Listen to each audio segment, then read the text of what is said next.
നമ്മുടെ നല്ല വ്യക്തിബന്ധങ്ങൾ സൃഷ്ടിക്കാനായിട്ട് ആദ്യത്തെ പാഠശാലയാകേണ്ടത് യഥാർത്ഥത്തിൽ നമ്മുടെ വീടാണ്. ഉം. നമ്മുടെ മാതാപിതാക്കളായിരിക്കണം. ഉം. അവർ തമ്മിൽ എങ്ങനെയാണ് അവരുടെ ജീവിതത്തിൽ പരസ്പരം ഇടപഴകുന്നത്, അവർക്കിടയിലുള്ള തർക്കങ്ങളെയോ വിയോജിപ്പുകളെയോ അവരെങ്ങനെയാണ് കൈകാര്യം ചെയ്യുന്നത് എന്നതെല്ലാം ഉം. അവർക്കൊപ്പം ജീവിക്കുന്ന കുട്ടികളെ അബോധപരമായി വളരെ ആഴത്തിൽ സ്വാധീനിക്കുന്നവയാണ്.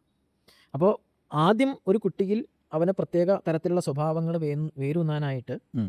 കാരണമാകുന്നത് അവൻ്റെ കുടുംബ പശ്ചാത്തലം. പശ്ചാത്തലം തന്നെയാണ്. ഉം. പ്രത്യേകിച്ച് അവൻ്റെ പേരൻസ് തമ്മിലുള്ള ബന്ധങ്ങളാണ്. ഉം. ഒരു കോൺഫ്ലിക്റ്റ് ഉണ്ടാകുന്നു. ഉം.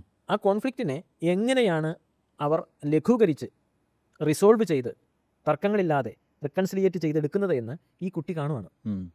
രണ്ട് രീതിയിലാകാം. വേണമെങ്കിൽ സ്ഥിരമായി തർക്കിച്ച് വലിയൊരു പൊട്ടിത്തെറിയിലേക്ക് പോയി ഉം.